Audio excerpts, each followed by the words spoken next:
नमस्कार, मैं हूँ नीला। स्वागत है आपका हमारे चैनल में। आज का विषय है पहली बार संकट चौथ का व्रत कैसे करें और क्या नियम है। देखिए दोस्तों, संकट चौथ का व्रत आने वाला है। आने वाली 17 जनवरी 2025 दिन शुक्रवार को संकट चौथ का व्रत विधि विधान से किया जाएगा। संकट चौथ का व्रत आने वाला है। महीने में 2 चौथ आती है, एक शुक्ल पक्ष की और एक कृष्ण पक्ष की, यानी कि एक अंधेरे पक्ष में और एक चानने पक्ष में। कुछ लोग तो शुक्ल पक्ष की चौथ का व्रत करते हैं, यानी कि 12 चौथ व्रत करते हैं, और कुछ लोग शुक्ल पक्ष और कृष्ण पक्ष दोनों चौथ का व्रत करते हैं, यानी कि 24 चौथ का व्रत करते हैं।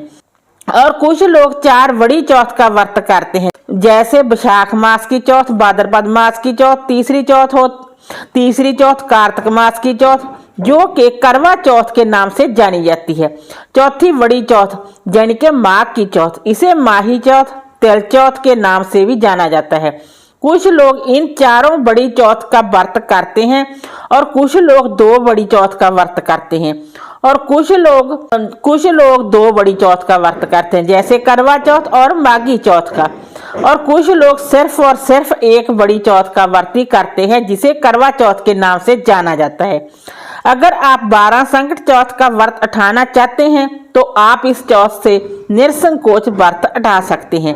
अगर आप संकट चौथ व्रत उठाना चाहते हैं तो आप शादी के बाद जो भी पहली संकट चौथ व्रत आए वो व्रत आप उठा सकते हैं।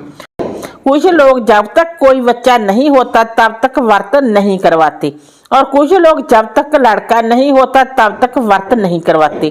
परंतु अगर मैं हमारे घर परिवार की बात करूं तो शादी के बाद पहली संकट चौथ से व्रत की शुरुआत करवा देते हैं। वैसे इस व्रत को सभी को करना चाहिए, चाहे बेटा हो चाहे बेटी हो, आपको व्रत उठाना चाहिए। बेटा और बेटी दोनों एक समान होते हैं, माता पिता को दोनों ही प्यारे होते हैं। आप बेटी हो चाहे बेटा हो, व्रत आप उठा सकते हैं। तिलकुटी व्रत कुछ करवा चौथ व्रत की तरह ही किया जाता है। करवा चौथ का व्रत जैसे निर्जला और निराहार रहकर किया जाता है, उसी प्रकार संकट चौथ का व्रत भी निर्जला और निराहार रहकर ही किया जाता है। इस बार संकट चौथ का व्रत 17 जनवरी 2025 दिन शुक्रवार को है। शुक्रवार को आप स्नान आदि से निवृत्त होकर शुद्ध वस्त्र पहने और सबसे पहले आप सूर्य देव को जल अर्पित करें। उसके बाद आप तुलसी मैया को जल अर्पित करें। उसके बाद आप दैनिक पूजा करें। उसके बाद आप कथा सुने। हाथ में तिल के दाने लेकर कथा सुनी जाती है। आप चाहें तो देवरानी जेठानी सास सभी लोग मिलकर कहानी सुन सकते हैं। आप चाहें तो किसी पंडिताइन से कहानी सुन सकते हैं। अगर कोई कथा सुनाने वाला नहीं है तो आप यूट्यूब पर भी सुन सकते हैं। कथा आप 12-1 बजे के दरमियान तक सुन सकती हैं। कथा सुनने के बाद जो आपने जल रखा था कथा सुनते वक्त वो आप सूर्य देव को अर्पित करें, और उसके बाद आप चाय पानी ले सकते हैं। अगर आपने पहले व्रत को चाय पानी फल फ्रूट लिया था तो आप कहानी सुनकर चाय पानी फल फ्रूट ले सकते हैं। अगर आपने पहली बार व्रत निर्जला और निराहार रहकर ही किया है तो आप वैसे ही करें। अगर आपको व्रत करते बहुत साल बीत गए हैं और अब आप निर्जला और निराहार रहकर व्रत नहीं कर सकते हैं, आपने दवा वगैरह लेनी होती है, तो आप चाय पानी फल फ्रूट ले सकते हैं। और उसके बाद आप कुछ नहीं खाना पीना जब तक आप चंद्रमा को अर्घ नहीं देते।